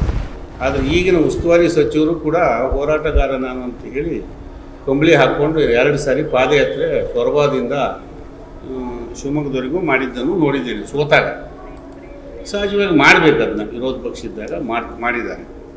ಆದರೆ ಅಧಿಕಾರದಾಗಿದ್ದಾಗ ಏನು ಮಾಡ್ತಿದ್ದಾರೆ? ಅಧಿಕಾರ ತಮ್ಮ ಕೈಲೇ ಬಂದಾಗ ಆಡಳಿತವನ್ನು ಹೇಗೆ ಮಾಡ್ತಾರೆ ಜಿಲ್ಲೆಯಲ್ಲಿ? ಇವ್ರ ಜಿಲ್ಲೆಯ ನಿಯಂತ್ರಣ ಏನಾದರೂ ಇವ್ರ ಕೈಲಿ ಇದೆಯೋ ಇಲ್ಲವೋ ಡೌಟು, ತುಂಬ ಅನುಮಾನ. ಮತ್ತು ಇಲ್ಲ, ಇದಕ್ಕೆ ಉದಾಹರಣೆ ರೈತರಿಗೆ ರಕ್ಷಣೆ ಕೊಡಬೇಕು. ಈಗಾಗಲೇ ಸುದ್ದಿ ಆಗಿಬಿಟ್ಟಿದೆ ತಮ್ಮಲ್ಲೂ ಕೂಡ. ರೈತರು ಇದೆ ಶಿವಮೊಗ್ಗ ಜಿಲ್ಲೆ ಚಿತ್ರಶೆಟ್ಟಿಹಳ್ಳಿಯಲ್ಲಿ ಶರಾವತಿ ಮುಳುಗಡೆ ರೈತ ನಿಡುಗೋಡು ರಾಮಪ್ಪ ಅಂತ, ಮತ್ತು ಅವ್ರ ಮಗ ಸುಧಾಕರ ಅಂತ ಇಲ್ಲೆಲ್ಲ ಓಡಾಡ್ತಾನೆ ಎಲ್ಲರೂ. ಆ್ಯಕ್ಚುಲಿ ರಾಮಪ್ಪ ಕಾಂಗ್ರೆಸ್ಸೇ, ಮಗ ಸ್ವಲ್ಪ ನಮ್ಮ ಜೊತೆಗೆ ನಿಮ್ಮ ಜೊತೆಗೆ ಎಲ್ಲರ ಜೊತೆಗೆ ಓಡಾಡ್ತಾರೆ ಪೇಟೆಯಲ್ಲಿ. ಸ್ವಲ್ಪ ವಿದ್ಯಾವಂತ ಹುಡುಗ. ಅವ್ರದ್ದು 350 ಅಡಿಕೆ ಗಿಡನೂ ಕಡಿದು ಬಂದಿದ್ದಾರೆ, ಕಿತ್ತಾಕಿ ಬಂದಿದ್ದಾರೆ ಅರಣ್ಯ ಇಲಾಖೆ. ಶರಾವತಿ ಮುಳುಗಡೆ ರೈತರು ಮತ್ತು ಅನೇಕ ನ್ಯಾಯಾಲಯಗಳಲ್ಲಿ, ಬೇರೆ ಬೇರೆ 2-3 ನ್ಯಾಯಾಲಯಗಳಲ್ಲಿ ಕೂಡ ಆದೇಶವನ್ನು ತೆಗೆದುಕೊಂಡಿದ್ದಾರೆ. ಅಂಥ ಮುಳುಗಡೆ ರೈತರಿಗೆ ರಕ್ಷಣೆ ಕೊಡೋಕ್ಕಾಗ್ತಾ ಇಲ್ಲ. ಬರೀ ಶಿವಮೊಗ್ಗ ನಗರದ 18 ಕಿಲೋಮೀಟ್ರ್ ಆಗ್ತದೆ, 18 ಕಿಲೋಮೀಟ್ರ್ ದೂರದಲ್ಲಿ ಈ ಕೆಲಸ ನಡೆದಿದೆ. ಉಸ್ತುವಾರಿ ಸಚಿವರು ಏನು ಮಾಡ್ತಿದ್ದಾರೆ? ಇವರು ಕಂಬಳಿ ಹಾಕೊಂಡು ಪಾದಯಾತ್ರೆ ಮಾಡಿದ್ದು ಏನಾಯಿತು? ಸಾಗರ ತಾಲೂಕಿನ ಕೆರೋಡಿ ಅಂತ ಸರ್ವೆ ನಂಬರ್ 11 ಪಡವಗೋಡು ಗ್ರಾಮ ಪಂಚಾಯತಿಗೆ ಹಿರಳೆ ಬಡಿಗೇರ ತಿಮ್ಮಪ್ಪ ಅಂತ ಅವನು ಶುಂಠಿ ಕಿತ್ತು ಹಾಕ್ಯಾರ. ನನಗೆ ಈಗ ಹೋಗ್ತೀವಿ, ಇವತ್ತು ನಾನು ಭೇಟಿ ಕೊಡ್ತೀನಿ, ನಾಳೆ ಭೇಟಿ ಕೊಡ್ತೀನಿ, ಎಲ್ಲರೂ ಹೋಗ್ತೇವೆ. ಶುಂಠಿ ಬೆಳೆದಿದ್ದನ್ನು ಶುಂಠಿ ಕಿತ್ತು ಹಾಕಿದ್ದಾರೆ. ಶುಂಠಿ ನಡವರಿಗೆ ಏನು ಮಾಡ್ತಿದ್ರು ಅರಣ್ಯ ಇಲಾಖೆಯವರು? ಇದೊಂದು ಕಡೆ ಇರಲಿ. ಹೀಗೆ ಸಾಗರ ತಾಲೂಕಲ್ಲಿ ನಡೆದಿದೆ. ಹಿಂದೆ ಹೇಳಿದ್ದೆ ನಾನು, ಸಾಗರ ತಾಲೂಕಲ್ಲೇ 7 ಜನ ರೈತರು 13 ದಿನ ಜೈಲಲ್ಲಿದ್ದರು. ಈ ಉಸ್ತುವಾರಿ ಸಚಿವರು, ಅಲ್ಲಿಯ ಶಾಸಕರು, ಈಗಿನ ಆಡಳಿತರು ಅನೇಕ ಹಿಂದೆ ಕೂಡ ಹೇಳಿದ್ದೆ. ಅದಲ್ಲದೆ ಹೊಸನಗರ ತಾಲೂಕಿನ ಹೊಸವೇಲಿ ಅಡಿಕೆ ಮರ ಗಂಡು ಬಿಟ್ಟು ಫಲ ಬರೋ ಅಡಿಕೆ ಮರನ್ನು ಕಡಿದ್ರು. ಅದು ಕೂಡ ತಮ್ಮ ಮಾಧ್ಯಮದಲ್ಲಿ ಬಂದಿದೆ. ಜಿಲ್ಲಾ ಉಸ್ತುವಾರಿ ಸಚಿವರು ಏನು ಮಾಡ್ತಿದ್ದಾರೆ? ಹೊಸನಗರ ತಾಲೂಕಿನ ಹೊಸವೆ ಅಡಿಕೆ ಗಿಡ ನೆಟ್ಟು ಅದು ಬುಡ ಬಿಟ್ಟು ಅಂತ ಹೇಳ್ತೇವೆ ನಾವು. ಇಲ್ಲೆಲ್ಲ ರೈತರು ತಾವು ಇದಕ್ಕೆ ಗೊತ್ತಾಗುತ್ತೆ, ಬುಡ ಬಿಡೋದು ಅಂತ. ಬುಡ ಬಿಟ್ಟಿಯವು ಅಡಿಕೆ ಮರ ಪರವಾಗಿಲ್ಲ, ತೋಟ ಬಂದಿದೆ ಅಂತ, ಗಂಡು ಬಿಟ್ಟು ಅಂತ. ಹಾಗೆ ಫಸಲು ಬರೋ ಅಡಿಕೆ ಮರ ಕಡಿದ್ರು. ಉಸ್ತುವಾರಿ ಸಚಿವರು ಏನು ಮಾಡ್ತಿದ್ರು? ಅದೇನಾದ್ರು ಹೇಳಿದ್ರು ಕೂಡ ಒಂದು ಉಡಾಫೆ ಮಾತಾಡ್ತಾರೆ. ಈ ಹಿಂದೆ ಒಮ್ಮೆ ನಾನು ಹೇಳಿದೆ, 13 ದಿನ ಜೈಲಲ್ಲಿ ಇಟ್ಟಿದ್ರು ರೈತರನ್ನ. ಇವರು ಪುಣ್ಯಾತ್ಮ ಬಂಗಾರಪ್ಪನವ್ರ ಕ್ಷೇತ್ರದಲ್ಲಿ ಗೆದ್ದು ಅವರ ಮಗನಾಗಿ ಇವರು ಕ್ಲಬ್ಗಳನ್ನು ನಡೆಸ್ತಿದ್ದಾರೆ. 5 ಕ್ಲಬ್ಗಳು ನಡೀತಾ ಇದ್ದಾವೆ, ನಡೆಸ್ತಾರೆ ಅನ್ನೋಕ್ಕೆ. ರಾಜ್ಯದ ಆರ್ಥಿಕ ಪರಿಸ್ಥಿತಿ ದಿವಾಳಿಯಾಗಿದೆ. ಹಾಗಾಗಿ ಸಣ್ಣ ಪುಟ್ಟ ಬೇಕರಿಯವರಿಗೆ ಕತ್ತರಿ ಹಾಕುವಂತಹ ಕೆಲಸ ಮಾಡ್ತಾ ಇದ್ದಾರೆ ಎಂದು ಜೆಡಿಎಸ್ನ ನಿಖಿಲ್ ಕುಮಾರಸ್ವಾಮಿ ಹೇಳಿದ್ದಾರೆ. ಶಿವಮೊಗ್ಗದಲ್ಲಿ ಮಾಧ್ಯಮ ಪ್ರತಿನಿಧಿಗಳ ಜೊತೆ ಮಾತನಾಡಿದ ಅವರು, ಸಣ್ಣ ಪುಟ್ಟ ವ್ಯಾಪಾರಿಗಳಿಗೆ ನೋಟಿಸ್ ನೀಡಲಾಗಿದೆ. ಇದಕ್ಕೆ ರಾಜ್ಯ ಸರ್ಕಾರವೇ ಕಾರಣ ಎಂದು ಹೇಳಿದರು.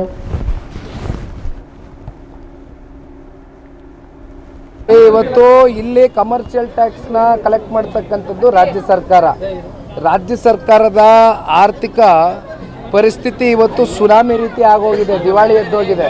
ಹಾಗಾಗಿ ಸಣ್ಣ ಪುಟ್ಟ ಬೇಕ್ರಿಯವ್ರ ಮೇಲೆ, ಸಣ್ಣ ಪುಟ್ಟವ್ರ ಮೇಲೆ ಇವತ್ತು ಜೇಬಿಗೆ ಕತ್ತರಿ ಇವ್ರ ಮೇಲೆ ದೌರ್ಜನ್ಯ ಮಾಡ್ತಕ್ಕಂಥದ್ದು ನಿಜಕ್ಕೂ ಕೂಡ ಅವ್ರಿಗೆ ಶೋಭೆ ತರ್ತಕ್ಕಂಥದ್ದಲ್ಲ. ನಾನು ಇದ್ರ ಬಗ್ಗೆ ಇವತ್ತು ಮಾತಾಡೋಣ ಅಂತ ಅಂದ್ಕೊಂಡೆ. ಮುಖ್ಯಮಂತ್ರಿಗಳು ಇಲ್ಲಿವರೆಗೂ ಸಭೆ ಮಾಡಿಲ್ಲ ಅಂತಕ್ಕಂಥದ್ರ ಬಗ್ಗೆ ನಮಗೂ ಗೊತ್ತಿದೆ, ನಿಮಗೂ ಗೊತ್ತಿದೆ. ಆದರೆ ಮಾಧ್ಯಮದಲ್ಲಿ ಇವತ್ತು ಬೆಳಗ್ಗೆ ನಾನು ಬರಬೇಕಾದ್ರೆ ಸುದ್ದಿ ನೋಡಿದೆ. ಅಂತಿಮವಾಗಿ ಇವರೆಲ್ಲ ಪಾಪ ಇವತ್ತು ಬೀದಿಗಿಳಿದು ಹೋರಾಟ ಮಾಡಿದಂಥ ಸಂದರ್ಭದಲ್ಲಿ ಮುಖ್ಯಮಂತ್ರಿಗಳೇನೋ ಬಹುಶಃ ಇವತ್ತು ಟೈಮನ್ನು ನಿಗದಿ ಮಾಡಿದ್ದಾರೆ ಅಂತಕ್ಕಂಥದ್ದು ನಿಮ್ಮ ಮಾಧ್ಯಮಗಳೆಲ್ಲ ನೋಡಿದ್ದೇನೆ. ಇದು ನೋಡಿ ನಾಳೆ ದಿನ ಉತ್ತರ ನೋಡಿ. ಇವತ್ತು ಇಲ್ಲಿ ಕಮರ್ಷಿಯಲ್ ಟ್ಯಾಕ್ಸ್ನ ಕಲೆಕ್ಟ್ ಮಾಡ್ತಕ್ಕಂಥದ್ದು ರಾಜ್ಯ ಸರ್ಕಾರದ ಆರ್ಥಿಕ ಪರಿಸ್ಥಿತಿ ಇವತ್ತು ಸುನಾಮಿ ರೀತಿ ಆಗೋಗಿದೆ, ದಿವಾಳಿ ಎದ್ದೋಗಿದೆ. ಹಾಗಾಗಿ ಸಣ್ಣ ಪುಟ್ಟ ಬೇಕ್ರಿಯವ್ರ ಮೇಲೆ, ಸಣ್ಣ ಪುಟ್ಟವ್ರ ಮೇಲೆ ಇವತ್ತು ಜೇಬಿಗೆ ಕತ್ತರಿ ಇವ್ರ ಮೇಲೆ ದೌರ್ಜನ್ಯ ಮಾಡ್ತಕ್ಕಂಥದ್ದು ನಿಜಕ್ಕೂ ಕೂಡ ಅವ್ರಿಗೆ ಶೋಭೆ ತರ್ತಕ್ಕಂಥದ್ದಲ್ಲ.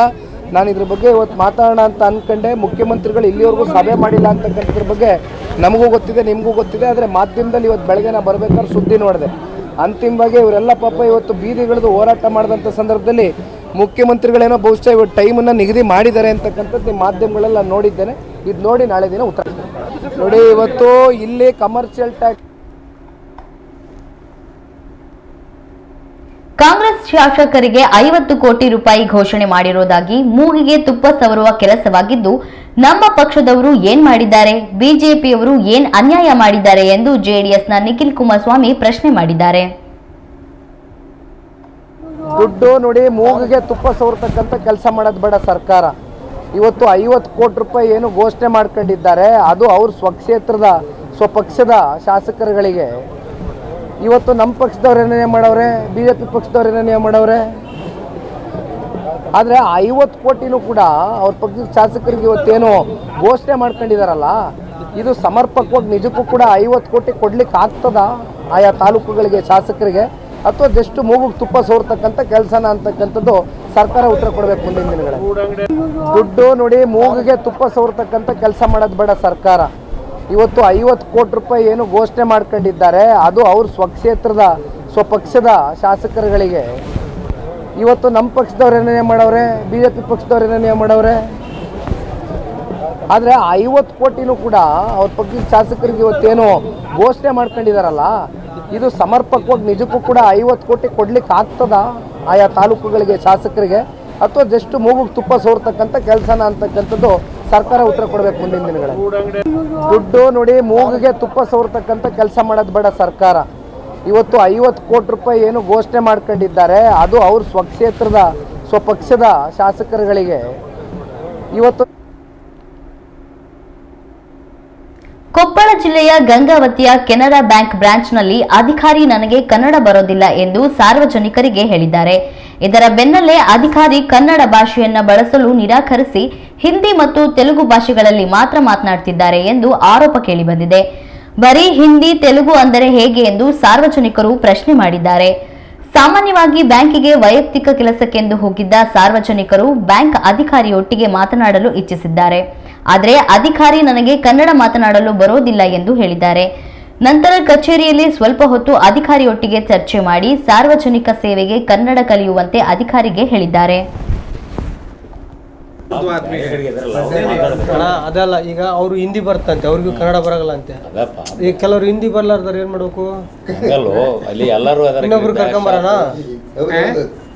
अभी हिंदी नहीं आया सोले हिंदी वाले को बुला ले का नाम है वो बुला रहा है उसको ಸಾರ್ ಕಳಿಸ್ತಾ ಕರೆಕತ್ತಾರಂತ ಅವ್ರನ್ನ. ನಿಮ್ಗೆ ಅರ್ಥ ಆಯ್ತಾ? ಯಾರ ಮಾತು ನಿಮ್ಗೆ ಕನ್ನಡ ಬರಲ್ಲ ಅಂತಂದ್ರೆ ಸಾರ್ ಅವ್ರನ್ನ ಕೂಗಾಕತ್ತಾರಂತ. ಅವ್ರು ಎಷ್ಟು ಮಂದಿ ಕರ್ತಾರೆ, ಇಲ್ಲಿ ಬಂದು ಕೂತಾರೆ. ನೀನು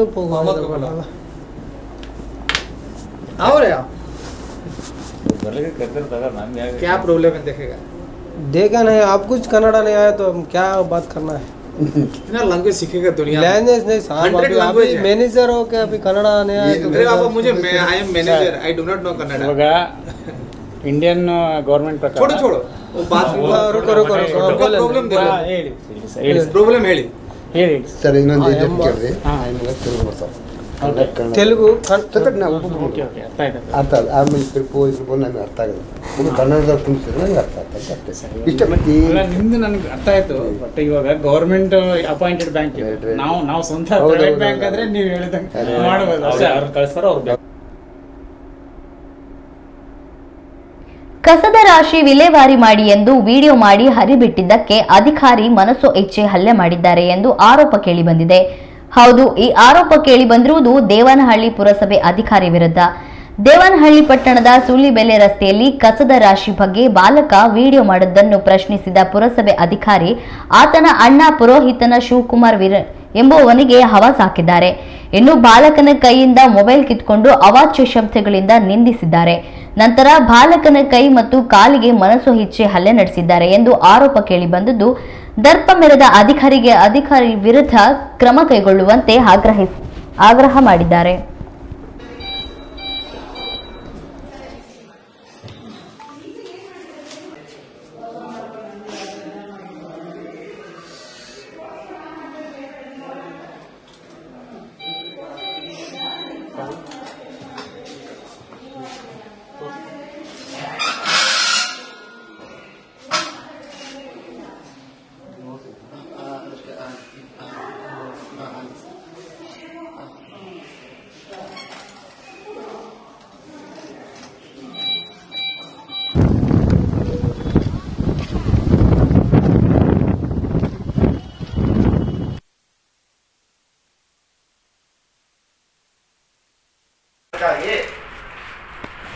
ಮಾಡಿಸ್ಲಿ ಅಣ್ಣ, ನಾನು ತೊಂದರೆ ಇಲ್ಲ, ನಿಧಾನ ಮಾಡಿಸ್ಲಿ. ನಾನು ಮಾಡಿದ್ರಲ್ಲಿ ಏನು ತಪ್ಪಿಲ್ಲ.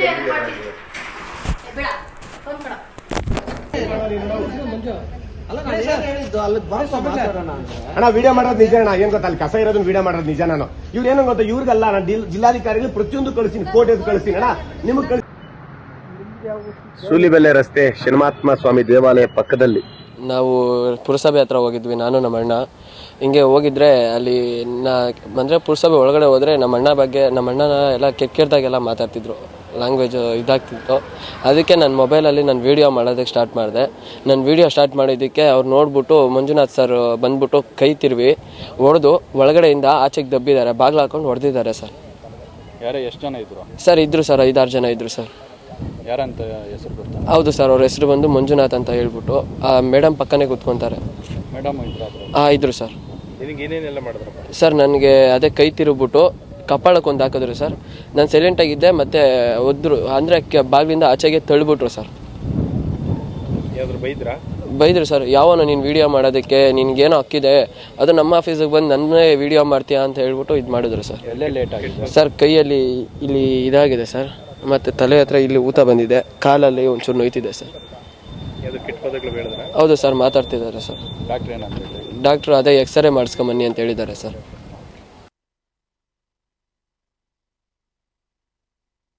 ಅದರಲ್ಲಿ ನೋಡಿ, ಇಲ್ಲಿ ಶುದ್ಧ ಕುಡಿಯುವ ನೀರಿನ ಘಟಕ ಪಕ್ಕದಲ್ಲಿ ಶೈಕ್ಷಣಿಕ ಮಹಾಸಮ್ಮೇಳನ ಕಾರ್ಯಕ್ರಮ ಆಯೋಜನೆ ಮಾಡಲಾಗಿದೆ. ಶಿವಮೊಗ್ಗದಲ್ಲಿ ಈ ಕಾರ್ಯಕ್ರಮ 2ನೇ ಬಾರಿ ಆಯೋಜನೆ ಮಾಡಲಾಗಿದ್ದು, ಶಿಕ್ಷಕರಿಗೆ ಮತ್ತು ವೇದ ವಿದ್ಯಾರ್ಥಿಗಳಿಗೆ ಸಂಸ್ಕೃತ ಭಾಷೆಯ ಮಹತ್ವ ತಿಳಿಸಲು ಈ ಕಾರ್ಯಕ್ರಮ ಆಯೋಜನೆ ಮಾಡಲಾಗಿದ್ದು, ಕಾರ್ಯಕ್ರಮಕ್ಕೆ ಸಂಸದ ರಾಘವೇಂದ್ರ, ಮಾಜಿ ಸಚಿವ ಕೆಎಸ್ ಈಶ್ವರಪ್ಪ ಸೇರಿದಂತೆ ಅನೇಕರು ಆಗಮಿಸಲಿದ್ದಾರೆ. ಈ ಕುರಿತು ಇಂದು ಶಿವಮೊಗ್ಗದಲ್ಲಿ ನಡೆದ ಪತ್ರಿಕಾಗೋಷ್ಠಿಯಲ್ಲಿ ಸಂಸ್ಕೃತ ಶಿಕ್ಷಕರು ಮಾಹಿತಿ ನೀಡಿದರು.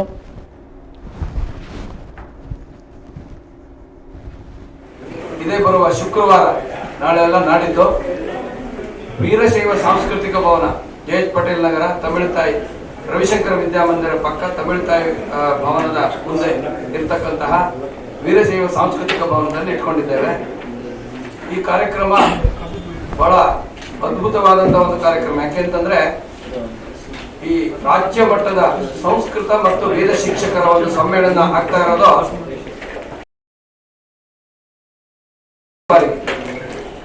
ಹಿಂದೆ 2007ನೇ ಇಸ್ವಿಯಲ್ಲಿ ಗಾಯತ್ರಿ ಮಾಂಗಲ್ಯ ಮಂದಿರದಲ್ಲಿ ನಾವು ಈ ಒಂದು ಕಾರ್ಯಕ್ರಮವನ್ನು ಇಟ್ಕೊಂಡಿದ್ವಿ.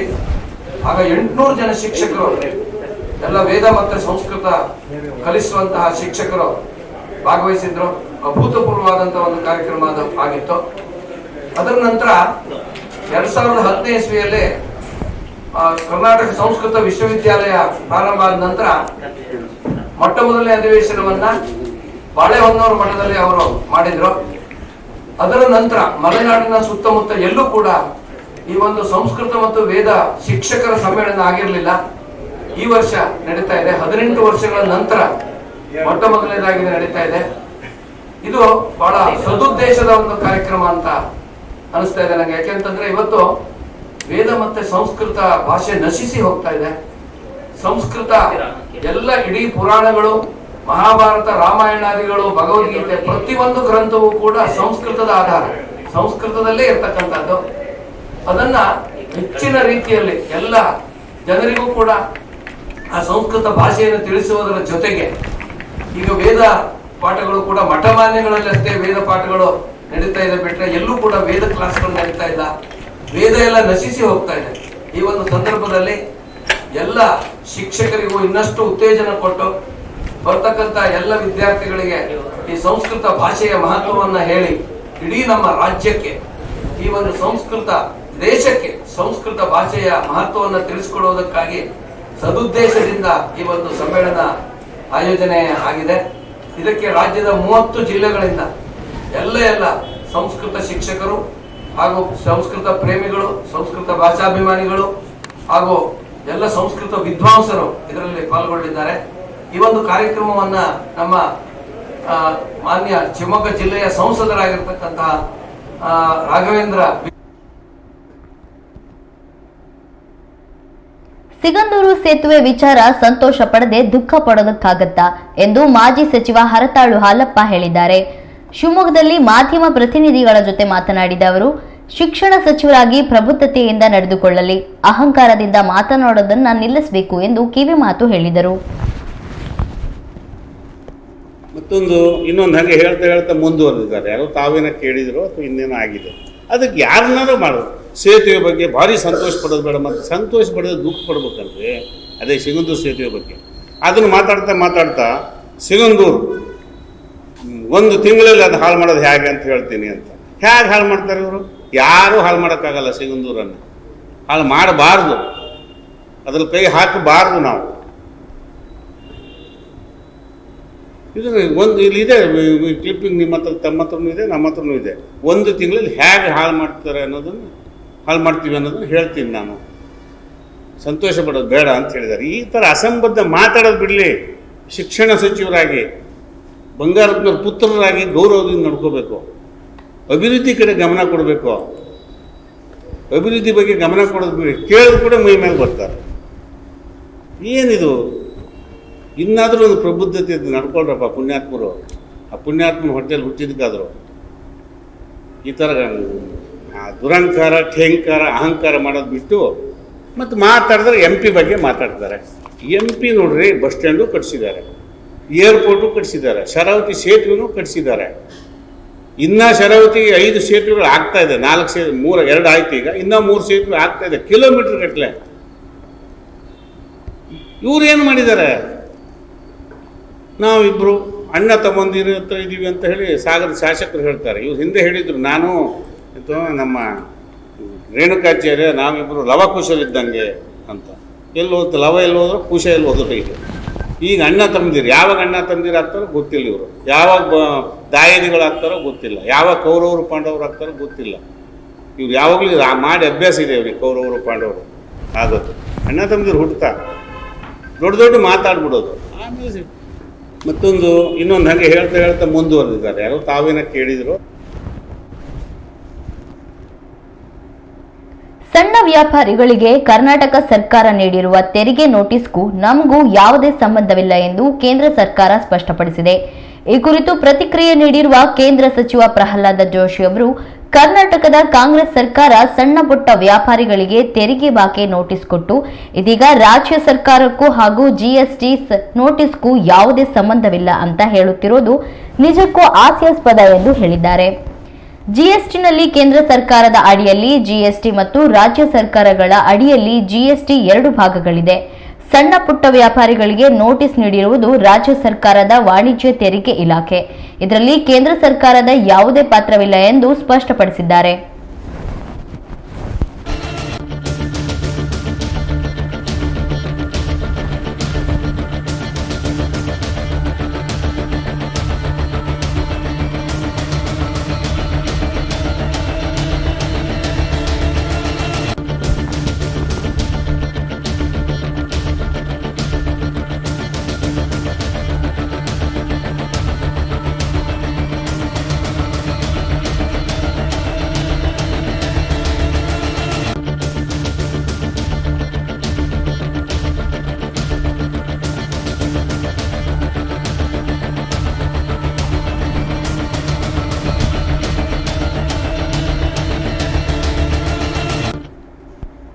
GST ಕೌನ್ಸಿಲ್ನಲ್ಲಿ ಯಾವುದೇ ತೀರ್ಮಾನ ತೆಗೆದುಕೊಳ್ಳಲು ಮಹತ್ವದ ಪಾತ್ರ ವಹಿಸಿರುವುದು ರಾಜ್ಯ ಸರ್ಕಾರಗಳು.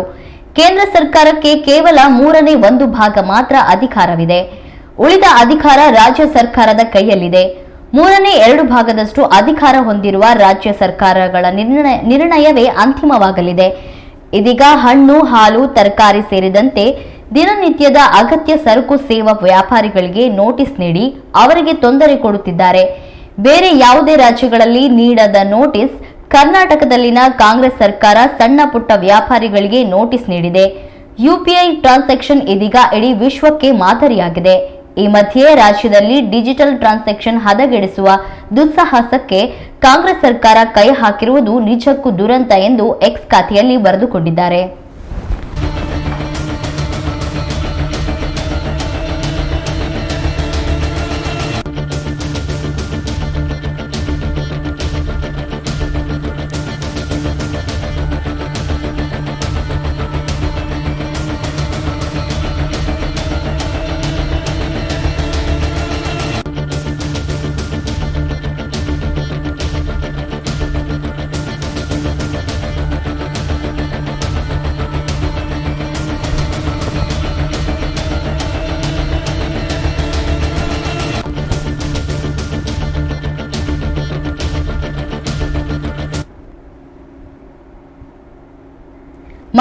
ಮಹಾರಾಷ್ಟ್ರದ ಥಾಣೆಯಲ್ಲಿರುವ ಖಾಸಗಿ ಆಸ್ಪತ್ರೆಯೊಂದರಲ್ಲಿ ರಿಸೆಪ್ಷನಿಸ್ಟ್ ಆಗಿ ಕೆಲಸ ಮಾಡುತ್ತಿದ್ದ 26 ವರ್ಷದ ಸೊನಾಲಿ ಎಂಬ ಮಹಿಳೆಯೊಬ್ಬರು ವೈದ್ಯರ ಕೊಠಡಿಗೆ ಅಪಾಯಿಂಟ್ಮೆಂಟ್ ಇಲ್ಲದೆ ಪ್ರವೇಶಿಸಲು ನಿರಾಕರಿಸಿದ ಹಿನ್ನೆಲೆಯಲ್ಲಿ ರೋಗಿಯೊಬ್ಬ ಆಕೆಯ ಮೇಲೆ ಹಲ್ಲೆ ನಡೆಸಿದ್ದಾನೆ. ವೈದ್ಯರು ಮೀಟಿಂಗ್ನಲ್ಲಿದ್ದುದರಿಂದ ಯಾರನ್ನು ಒಳಗಡೆ ಬಿಡಬೇಡಿ ಎಂದು ರಿಸೆಪ್ಷನಿಸ್ಟ್ಗೆ ಹೇಳಿದ್ರು. ಹೀಗಾಗಿ ಆಕೆ ರೋಗಿಗೆ ಕಾಯಲು ಹೇಳಿದ್ದರು. ಆದರೆ ಕುಡಿದ ಅಮಲಿನಲ್ಲಿದ್ದ ಗೋಕುಲ್ ಝಾ ಬಲವಂತದಿಂದ ವೈದ್ಯರ ಕ್ಯಾಬಿನ್ಗೆ ಪ್ರವೇಶಿಸಲು ಪ್ರಯತ್ನಿಸಿದರು. ಸೊನಾಲಿ ಅವರನ್ನ ತಡೆದಾಗ ಈ ರೀತಿ ಆಕೆಯನ್ನು ಎಳೆದಾಡಿದ್ದಾನೆ. ಕೊನೆಗೆ ಆಕೆಯನ್ನು ಕ್ಲಿನಿಕ್ ಸಿಬ್ಬಂದಿ ಮತ್ತು ಇತರ ರೋಗಿಗಳ ಸಂಬಂಧಿಕರು ರಕ್ಷಿಸಿದರು. ಈ ಘಟನೆ ಸಿಸಿಟಿವಿಯಲ್ಲಿ ದಾಖಲಾಗಿದೆ.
ದಕ್ಷಿಣ ಭಾರತದ ದೊಡ್ಡ ನದಿಗಳಲ್ಲಿ ಕೃಷ್ಣ ನದಿಯೂ ಒಂದು. ಸದ್ಯ ಈ ನದಿಗೆ ರಾಜ್ಯದಲ್ಲಿ ಆಲಮಟ್ಟಿ ಡ್ಯಾಂ ನಿರ್ಮಾಣ ಮಾಡಲಾಗಿದೆ. ಹಾಗಾದ್ರೆ ಈ ಅಣೆಕಟ್ಟಿನ ಮಾಹಿತಿ ಜೊತೆಗೆ ಜಲಾಶಯದ ಮಟ್ಟ ಹೆಚ್ಚಳಕ್ಕೆ ಮಹತ್ ತಗಾದೆ ಕುರಿತು ಇಲ್ಲಿದೆ ಒಂದು ರಿಪೋರ್ಟ್. ರಾಜ್ಯದ ಪ್ರಮುಖ ಜಲಾಶಯಗಳಲ್ಲಿ ಒಂದಾದ ಆಲಮಟ್ಟಿ. ಕೃಷ್ಣಾ ನದಿಗೆ ನಿರ್ಮಾಣವಾದ ಅತಿ ದೊಡ್ಡ ಅಣೆಕಟ್ಟು. ಆಲಮಟ್ಟಿ ಜಲಾಶಯ ಕರ್ನಾಟಕದ ಪ್ರಮುಖ ಜಲಾಶಯಗಳಲ್ಲಿ ಒಂದಾಗಿದೆ. ಇದು ಕೃಷ್ಣಾ ನದಿಯ ಮೇಲೆ ನಿರ್ಮಾಣವಾದ ಅತಿ ದೊಡ್ಡ ಜಲಾಶಯಗಳಲ್ಲಿ ಒಂದಾಗಿದೆ. ಇದು ಕರ್ನಾಟಕದ ಹಳೆ ಬಿಜಾಪುರ ಅಂದ್ರೆ ಇಂದಿನ ವಿಜಯಪುರ ಜಿಲ್ಲೆಯ ಕೃಷ್ಣಾ ನದಿಗೆ ನಿರ್ಮಾಣವಾಗಿದ್ದು, ಜಲಾಶಯದ ಎತ್ತರ 52.25 ಮೀಟರ್ ಆಗಿದ್ದು, ಸಮುದ್ರ ಮಟ್ಟದಿಂದ ಜಲಮಟ್ಟದ ಗರಿಷ್ಠ ಎತ್ತರ 519.6 ಮೀಟರ್ ಆಗಿದೆ. ಜಲಾಶಯದ ಉದ್ದ ಸುಮಾರು 1564 ಮೀಟರ್ ಆಗಿದ್ದು, ಒಟ್ಟು ಸಂಗ್ರಹಣಾ ಸಾಮರ್ಥ್ಯ ಸುಮಾರು 123.08 ಟಿಎಂಸಿ ಆಗಿದೆ. ಇದನ್ನ ಲಾಲ್ ಬಹದ್ದೂರ್ ಶಾಸ್ತ್ರಿ ಜಲಾಶಯ ಅಂತಲೂ ಸಹ ಕರೆಯಲಾಗುತ್ತೆ.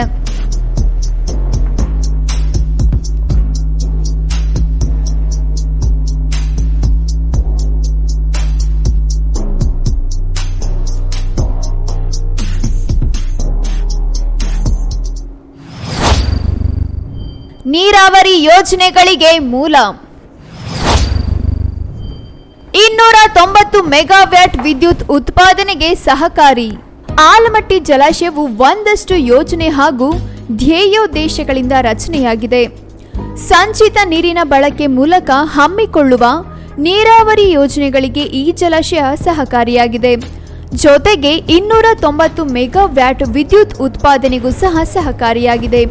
ನೀರಿನ ಸಂಗ್ರಹಣೆ ಮತ್ತು ನಿಯಂತ್ರಣದ ಮೂಲಕ ಬೇಸಿಗೆ ಹಾಗೂ ಬರಗಾಲದ ಸಮಯದಲ್ಲಿ ನದಿ ಪಾತ್ರದ ಜನರಿಗೆ ಕುಡಿಯುವ ನೀರಿನ ಸೌಲಭ್ಯ ಹಾಗೂ ಕೃಷಿ ಮೂಲಕ್ಕೆ ನೀರನ್ನು ಒದಗಿಸಲಾಗುತ್ತೆ. ಉತ್ತರ ಕರ್ನಾಟಕದ ಕೃಷಿಕರ ಜೀವನಾಡಿ ಆಲಮಟ್ಟಿ. ಜಲಾಶಯದ ಎತ್ತರ ಹೆಚ್ಚಿಸೋಕೆ ಮಹಾ ಅಡ್ಡಿ.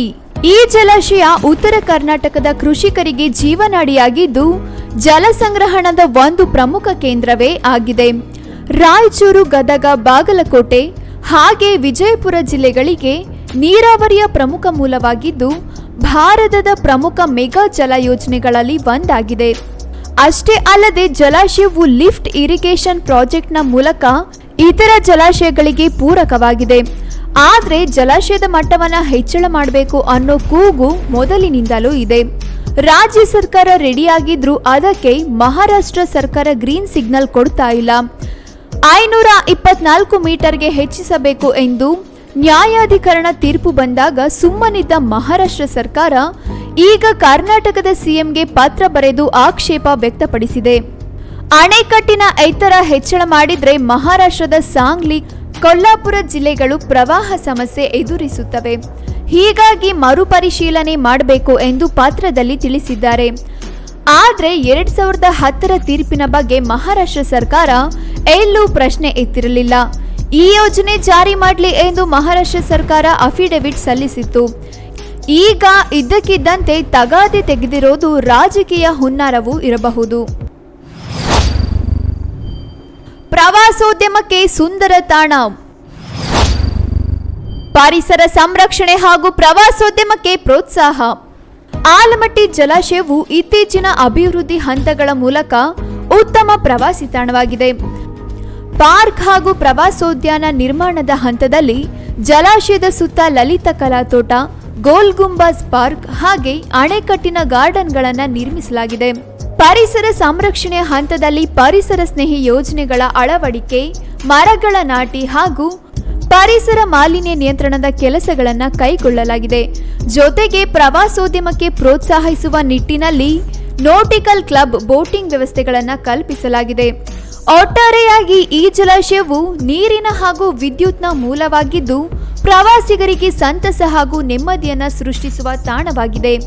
News room Kannada medium 24x7. ಇದೀಗ ಮತ್ತೊಮ್ಮೆ ಹೆಡ್ಲೈನ್ಸ್. ಸಿಗಂದೂರು ವಿಚಾರದಲ್ಲಿ ಉಸ್ತುವಾರಿ ಸಚಿವರ ಹೇಳಿಕೆ ತಿರುಚಲಾಗಿದೆ. ಎಸ್ಪಿಗೆ ಶಿವಮೊಗ್ಗ ಕಾಂಗ್ರೆಸ್ ಮುಖಂಡರಿಂದ ದೂರು, ನಿತಿನ್ ಕುಮಾರ್ಗೆ ದೂರು ಸಲ್ಲಿಕೆ. ಡಿಸೆಂಬರ್ ಜನವರಿಯಲ್ಲಿ ಲೋಕಲ್ ಫೈಟ್, ಸ್ಥಳೀಯ ಸಂಸ್ಥೆಗಳ ಚುನಾವಣೆಗೆ ರೆಡಿಯಾಗುವಂತೆ ಕರೆ. ಜೆಡಿಎಸ್ ಸದಸ್ಯತ್ವ ಅಭಿಯಾನದಲ್ಲಿ ನಿಖಿಲ್ ಕುಮಾರಸ್ವಾಮಿ ಘರ್ಷಣೆ. ರಾಜ್ಯದಲ್ಲಿ ಮುಂಗಾರು ಮಳೆಯ ಆರ್ಭಟ, 7 ದಿನ ರಾಜ್ಯದ ಹಲವು ಜಿಲ್ಲೆಗಳಿಗೆ ಯೆಲ್ಲೋ ಅಲರ್ಟ್. ಕರಾವಳಿ ಭಾಗಕ್ಕೆ ಬಿರುಗಾಳಿ ಸಹಿತ ಮಳೆಯ ಮುನ್ಸೂಚನೆ.